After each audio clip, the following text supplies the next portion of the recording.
Mic check, test 1, 2. No problem. So we'll be good.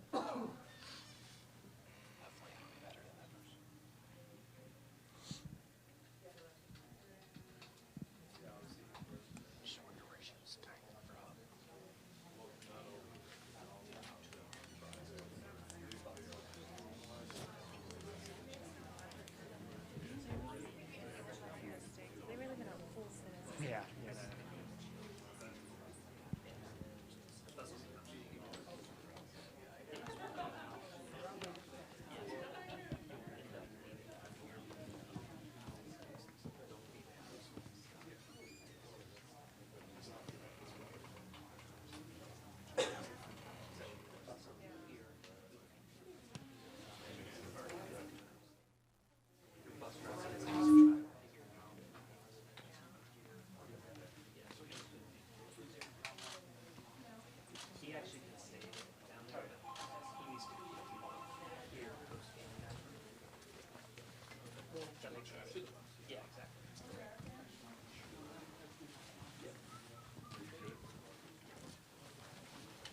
Check 1, 2, mic check. I'm good, man. I can just adjust levels in both anyways.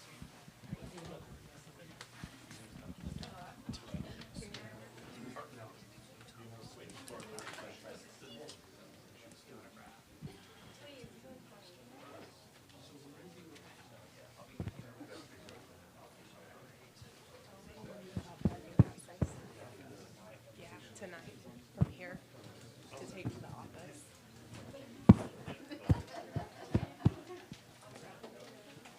Thank you.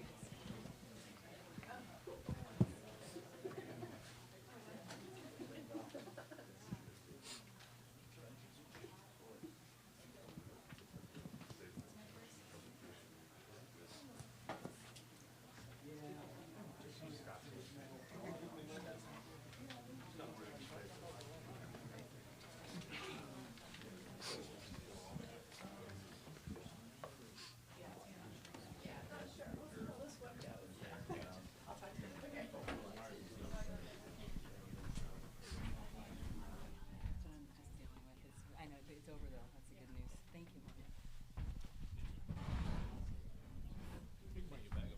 Oh, it's okay. It's got no secrets.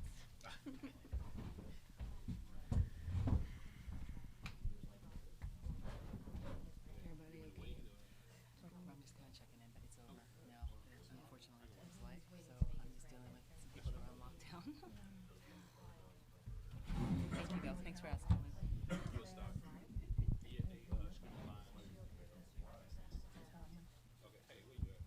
Have you checked your Twitter yet? Because that's how we all find out things, right? I was like, That's why I don't know because I don't check it very often. yeah. Okay. Is this good? Absolutely. Is Got this you. thing on? You singing a song? What song are you singing? What would I sing right now off the top of my head? Sitting on the dock of the bay was playing at Starbucks. I might sing that one. What would you sing? I don't sing. It's Maya's job. She doesn't sing. Yeah. How's the team doing? They excited? Yeah. Is it whirlwind? Is it a whirlwind? Yeah. Well, we got done so early though. I'm like, oh, Yeah. 2 days rest. And Yeah, what are we gonna do? get on the plane and get out. Yeah. Yeah. How are your kids? They're good. Are they with you here? Just Maya playing. The other two.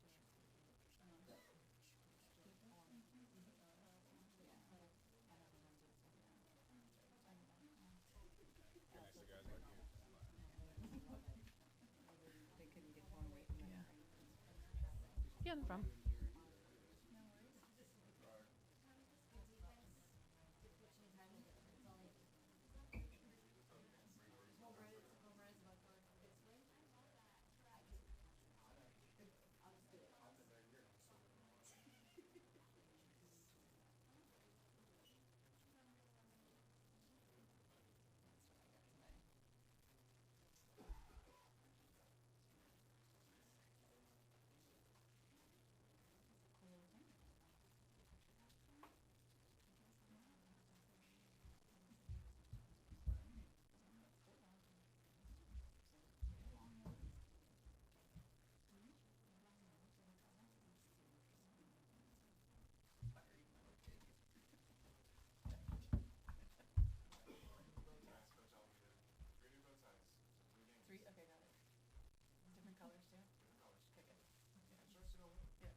Right.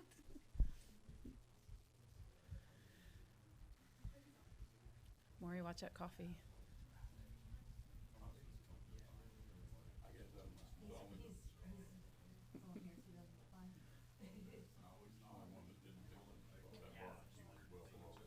You got family in? My brother and my father are driving from California, so they're like on hour 20 right now. So I think it's a 28, 29-hour drive, yeah. Where in California? Sacramento, the northern part, yeah. My brother just loves hanging around the team, so he's really excited, yeah. We don't go out there that much, you know, out the West Coast. So. But yeah, so they're coming in, and then I actually, because I went to school here, so I actually still have a lot of friends here. You went to school here? Yeah, Oklahoma, yeah. I didn't know that. Yeah, I know, crazy, huh? So it's always fun. Well, Jim Beatty, yeah. For real? I was thinking it was Jim, but I wasn't Yeah, I sure. know. I was like, I don't know. You're crazy, huh? Yeah. Coach, just You're a big fan. I think it's got red. I'm actually from South Carolina. Oh no. So Spent a lot of time. Actually, I like Clemson more than I like South Carolina. Yeah. Yeah, it's like a torn. Yeah. Coach just pulled up, so hey, he the man. Yeah. Rolling in. Here he is. You're gonna have to run after. We should all wear a cloth around our neck.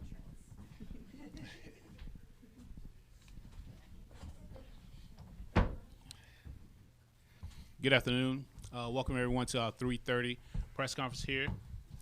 From my right, your left, we have head coach Lonnie Alameda from Florida State University, whose team advanced to the Women's College World Series out of the Tallahassee Super Regional. They bring an overall record of 53-8 to Oklahoma City, and they are making their 9th appearance here in the Women's College World Series.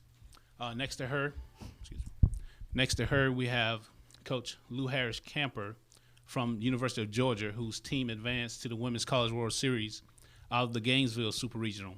They come into the Women's College World Series with an overall record of 45-18, and Georgia's making their 3rd appearance here in the Women's College World Series. Next to her, we have head coach Clint Myers from Auburn University, whose team advanced to Oklahoma City from the Auburn Super Regional. They bring an overall record of 54-10 to Oklahoma City, and the Tigers are making their 2nd appearance here in the Women's College World Series. Next to coach, we have head coach Kelly Inoue Perez from UCLA, whose team advanced to the Women's College World Series out of the Oregon Super Regional. They come into Oklahoma City with an overall record of 40-14-1. The Bruins are making their 26th appearance here in the Women's College World Series. At this time, we'll start with opening comments from Coach Florida State, Coach Alameda. Yep. We're excited to be here. I don't know who wouldn't be excited to be here to be in the World Series and one of the 8 teams playing. Just a little bit about our squad. We're a fairly young team, but a really good driven program. We have some upperclassmen that have been really good at getting some of our freshmen some knowledge of what it's like to be here. So we're excited to be here. We're ready to get after games tomorrow, and I know it's going to be a fierce battle with the person to my right. So I'm excited for that. Coach Harris. Same for us. We're looking forward to a great game tomorrow. I'm really proud of our team for being here. I think that the main strength of our team is that the girls' genuine love and trust and belief in each other. Just very thankful for the chemistry that they have and where they're leading our team to be here. And thank you to all the people that it takes to put on an event like this. It's been great so far that we've been here, starting with last night, all day today, and I know it's going to be great as we go. Coach Myers. Auburn is excited to be here for our 2nd year, and we want to thank the Oklahoma City folks for putting on a tremendous event. Kelly and I kind of go way back to our Pac-12 days. It's going to be exciting softball. I mean, every single person that is here, being one of the best 8, that's phenomenal. And it's a shame that there's only going to be one winner because there are 8 quality, well-coached teams in this tournament. So the fans are going to get their money's worth as far as seeing great softball. And again, Auburn thanks everybody involved for the opportunity to be here. Coach. Absolutely. I first want to be able to congratulate the field, all the athletes and coaches, the opportunity for all 5 of the power conferences to be represented shows where we are in our sport. Also, be able to echo the same, the NCAA, USA softball, ESPN being able to televise this entire event is an outstanding opportunity for us to celebrate the pinnacle of our sport. And true, only one winner, but we're going to celebrate just being here and getting after some good softball. I also want to be able to talk, we're excited also to be here. I'm really proud of my team because there's a saying, that says it's not how you start, it's how you finish, which I agree with. But I also want to be able to add to it, it's what you learn in between that I think is the most powerful part of it. And we are a completely different team from the start of season to the end, and it's a big part of our fight and our grit, which I think all of us experience throughout a season, is kind of getting to figure out, who you are and how you're going to get after it so that you can play your best at the end. Yes, I thought I got rid of Clint as soon as he left the Pac-12, but here we are again. A lot of respect for him being able to get out there and do what he does consistently, and it's always a great opportunity to be able to get out there and compete against him, but I look forward to it. Right now it's not about our opponent. We're out there to look to play our game, and I look forward to an exciting week of softball. All right, if there are any questions, raise your hand. Someone bring your mic. We ask that you use your name and your affiliation, please. Jordan Culver with the Tallahassee Democrat. Coach Alameda, at this point, you've played Auburn, you've played UCLA, but does that familiarity really count for anything at this point in the season when it's the final 8 teams and everyone's really playing their best softball? Yeah, no, I think having played different teams that are in this field definitely helps.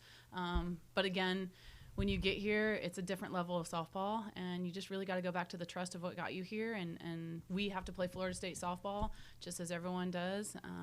But having played those games, they're tremendous competitors, and so they've really helped prepare us to where we are right now. Lindsay there at the Los Angeles Times. Kelly, after learning that you're going to play Auburn, what was the reaction from your girls seeing how it ended last season? Well, just being able to win the Super Regional the way that we did, it didn't matter who we played, to be honest. And I know, like as we said, every team is playing their best ball right now. So the key is can you continue to play your style of play, no matter who you're playing. So for us, it's about us. It's how we play ball. It's how we're going to get out there and continue to do what we're doing, and I'm excited about that. I have respect for every opponent in this tournament because the biggest thing that I know is the game doesn't know who's supposed to win. So we've got to be able to get out there, play our game, and I look forward to every opportunity because all of them have earned their right to be here, and we're going to look forward to, once again, playing great ball. Dana Slonin from the Up Lake Auburn News. For all 4 teams, and I guess especially for Georgia, because you are the team that did it and knocking off Florida, but for all 4 of you in this bracket where you guys potentially would have had to go against a 2-time defending champion, is the mindset for all 4 teams that this is really anybody's bracket and anybody could be left standing on Sunday? We'll start with Coach Alameda. Sure. I mean, Florida is a great program, and them being a rival of ours is huge. And I think everybody, I don't know if they'd say it, but not having those earned run average pitchers in this tournament, is big for us. But I think when you get here, when you're super regionals, it's really anyone's game. You just got to make sure that you go out there and believe in what you're doing and trust in what you're doing. And your opportunities may be a little bit less in some of those pitchers in the circle, but when we come right now, it's about playing your best ball here. So yeah. Coach. Same thing. Obviously Florida's a great program. We were happy that we competed well against them and earned our way here. But as the field is, it's anybody's ball game. Whoever's playing their best ball and is hot right now will be the team that comes out on top. Coach Myers. I feel bad, Kelly, because there's not going to be a whole lot left to say. I mean, Right? The team that plays the best of their style and comes out at the end is the team that's going to win. I mean, you heard all of us say that we want to play Auburn softball, UCLA softball, Georgia softball, or Florida State softball. I mean, we all have our philosophies. It would not change if Florida was here or not. I mean, we believe we play the game, not the opponent. The coaches take care of the opponent, and the girls play the game. And they have to play the game in which they practice the game and go out. So whether Florida is here or not, we're going to try and play our brand of softball. And I agree with what everyone has already said. And once again, the game doesn't know who's supposed to win. I think I commend Florida on a tremendous year. It's their overall body of work, and that definitely cannot be taken away. But I also celebrate the fact that the game doesn't know, and Georgia did an outstanding job of competing against a very talented team. And now being here, being a top 8, it really comes down to who is here and playing our style of play. So once again, I celebrate who's here, and I think everybody had a path that they had to battle to get here. So we're really focusing on exactly that, who's here in the tournament right now. So a question for Georgia's coach, for UCLA's coach. You guys brought down Florida, you guys brought down Oregon. What does that do for the confidence level of your team that you went on the road and brought down to higher seeds and seeds that people expected to see at this point in the season? Big time. It was awesome. I love it when people don't expect you to do it and then you actually get it done. Honestly, again, Oregon, outstanding program, outstanding team, outstanding regular season. We came in and played our game, and there were great games. It was a great battle. Building confidence, huge. We're here. Kyle Fredrickson with the Oklahoman. A question for Clint. For some of the first-time fans who might come out to the Women's College World Series this year, explain the origin of the Auburn hop a little bit, the unique way you guys prepare after every pitch in your defensive infield. What's kind of the origin story behind that? Well, we've been doing it for a long time, and at Auburn we've got a phenomenal kinesiology department. So we wanted to try and prove the validity of it. And so we gave it to the scientists in kinesiology, and they did a study with all the different things. And basically, it's a takeoff of the return of the tennis serve. And again, you can get Newton's laws of motion involved with it, but basically, it's just jumping in the air and you land just after contact. And by doing that, your first movement is already directionally there because of the fact you see the ball, your eyes tell you, so you just have to gauge speed of ball and angle that you're going to have to take in order to make a play. The kinesiology scientists proved that the landing puts you in the most optimum power position for explosion, and that was kind of the neat deal. It had 10 million views. So it's the largest. We beat football, and we're pretty excited about that at Auburn. So, but that's quite a few views as far as the hop, and it's just a partnership we've had, trying to prove something scientifically with the kinesiology scientists. Tommy Dees from the Tuscaloosa News for Lou and for Kelly. What was your reaction when you saw the bracket and realized you were going to have to go to play a conference opponent if you advanced and the seeds held? And how glad are you to be playing somebody out of your conference now that you're here? Coach Harris. I'm not sure. Can you state that question again?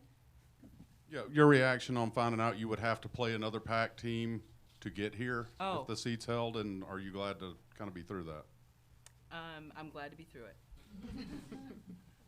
I mean, I think beyond that, I am, I can say that I was unfortunate, I believe, for our conference to have a top, a 1 and 2 go head-to-head prior to the World Series. Once again, I have a lot of respect for the Oregon program and believe they can be a top 8 team, absolutely. So there was, for the bigger picture, in as far as opportunity to be able to be on this stage, it was something that I can say I didn't look forward to. But as far as having the opportunity to beat a program like Oregon, I'm happy to be here. Absolutely. Coach Harris. Well, my first impression was I was glad that we didn't have to get on a plane. It wasn't that far away. We could go down there and play. There was some familiarity to playing down at Florida, and there's always the great Georgia-Florida rivalry. So I knew that my kids would be ready to play, excited to play, and I'm really proud of them for playing loose. Austin Legesse, ASA USA Softball. Just recently announced that the International Olympic Committee actually fully supports adding softball for Tokyo 2020. If softball is added back into the Olympics, what does that mean for the game of softball, and especially these athletes who are going to be playing here this week? We start in with Kelly. I think it is the ultimate honor to be able to have the opportunity to play for your country, and that is outstanding news. At this point, the pinnacle of our sport, the biggest stage is the college stage. but ultimately our goal is to be able to have that opportunity to wear the red, white, and blue. So what it does is it inspires all of those that played this sport to want to get in and have that opportunity to represent their country at the highest level. I believe it'll have a ripple effect of growing it at the grassroots. I believe it'll inspire even our college girls to continue to want to play beyond college softball. Ultimately, it'll be an outstanding ripple effect on how it could truly bring this sport back to where it needs to be internationally as well, with the sport that we all love to watch. Clint. I agree with what Kelly said, but I think it even adds one greater aspect. It now will be a worldwide game. I think the idea, we know that Japan plays in Australia and New Zealand, but this will now take off and spread worldwide to many, many other countries. And it will open up a lot of different avenues for coaches that are here, because they're going to be sought after to try and teach the game. It will broaden horizons both here and abroad, and adding it back into the Olympics can only make the sport greater. Coach Harris. I just think it's the best news I've heard in a long time. It's very exciting. I think it's great for the sport. I know that I love watching our sport, and I'll look forward to that, and all the young kids that can look forward to that. Retweet. I'm just kidding. Yeah. I just think it goes back to opportunity. I think I don't care what sport it is. When you get opportunity to grow as a person, whether it's student athlete, pro league, international, and then representing your country, the opportunity to grow as a person is outstanding. So for females, it's awesome that this could get back in, and it should get back in. It's time for it to be back in. So I think it's outstanding news. Talked pretty frequently about how young your team is and how you didn't quite know what you were going to get from them this season. Mm-hmm. Right before the College World Series, do you think now you know exactly what you're going to get from your team? And if not, is this stage really the appropriate time for growth to still be happening? Yeah, I think growth happens even with seniors. It's just you only get 4 years to play college softball, and you're going to continue to grow, and the game teaches you so much. So, they will definitely grow in the game here. And what we have right now, we know what we can expect from them, but they're going to get better and better. And I expect that from our senior class too. And us as coaches, your program grows every time you get an opportunity like this. Kyle Fredrickson with the Oklahoman. Question for Kelly. I'm sure this was a tough morning for you, knowing what was going on back in campus. What was kind of the reaction of you and your team when the reports were coming in of the active shooter, and kind of how did that play out for you? I think we were able to get the news with social media. Everything travels really fast, so the girls were affected as far as hearing from people that were on lockdown on campus. So that's always emotional and can be traumatic. But the one thing that all I could do was pull them together to simply say, it's a crazy world we live in. It's a perfect example of understanding what's in your control and what's out of your control. And right now, we're in this softball bubble right now, and it's out of our control. We knew that people were safe as far as being locked down, and we knew that it was happening. But that's all we did know. So I told them to put all their phones away because it's out of our control at this moment. We've got to be able to we have to focus on what we're here for, and then we'll regroup afterwards, but we'll keep a close eye. Right when we were done with our workout, we got news that unfortunately and fortunately, it was over. The shooter was no longer a threat, and all those that were on lockdown were released. But obviously everyone's a little shaken up, and said, the positive is we're here, that we easily could have been on campus, if we weren't here. And it just kind of, once again, there's the crazy world we live in. We get to be fortunate and celebrate this softball bubble that we're in. We're just here playing softball, but we do have to jump back out into the real world at some point. So I told them, we got to take advantage and enjoy why we're here right now. Thanks for asking. I'm sorry, Dwayne Rankin, Montgomery Advertiser. Just to follow up on that, is that going to be easier said than done for young people to let that go? Well, As far as the incident, absolutely, everyone will handle things in a different way. The good news is nobody that in our immediate world was involved, injured, or affected. There were the whole school lockdown, so there was obviously a heightened state, but everyone is in the clear and good. Unfortunately, whatever the purpose was, it came in, it took care of it, and it was gone. It happened to be on our campus, but nobody was affected. So I am hopeful, as there are so many things that happen, from injuries and losses and all types of things that are reality. And the biggest lesson that I try to teach these girls is how to control what's in your control, because there's always things all around you. But the most important thing is being able to live in the moment and being able to understand what's in your control. And then, but that's life. So I'm going to be with them. I'll support them in whatever they need to be able to. But I believe we'll be able to get locked down. I really use that word, to focus and be able to kind of get back on why we're here. And I just wanted to follow up on a softball question for you and Coach Myers. When you look at the game last year, 4 hours and 13 minutes, did y'all realize the game was that long when it was over? Coach Myers. Did you realize it was that long? I did. I didn't want to stop playing. That's, it didn't matter how long.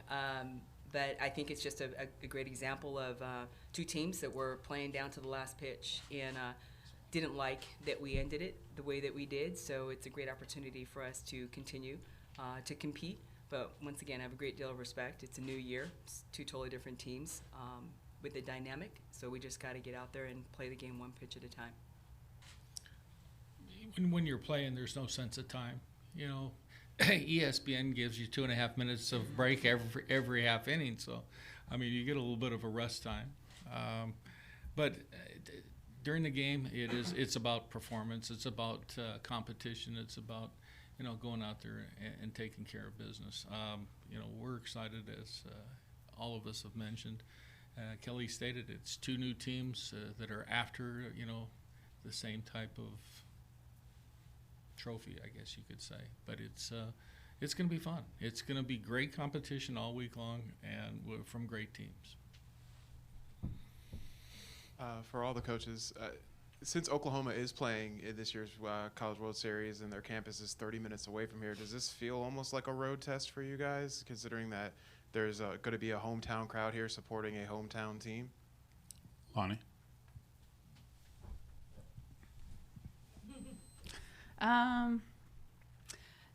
Crazy. Went to school at Oklahoma, so I was kind of here in the beginning of it, and I think it started off like that, honestly, and it kind of was a hometown crowd for a while because there's so many amazing media and people take care of it from the University of Oklahoma and fans and support.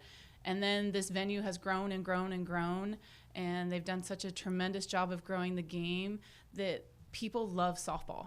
So I don't necessarily think that people are cheering for Oklahoma now, even though there's Oklahoma people. They're cheering for the game of softball and a great game and a great tournament. So being a Sooner and kind of seeing how it's grown, it's become a really cool atmosphere here. And that's due to a lot of people that put blood, sweat, and tears to see the vision come true. So I don't see it as that, but I know others have played in it, and played them. But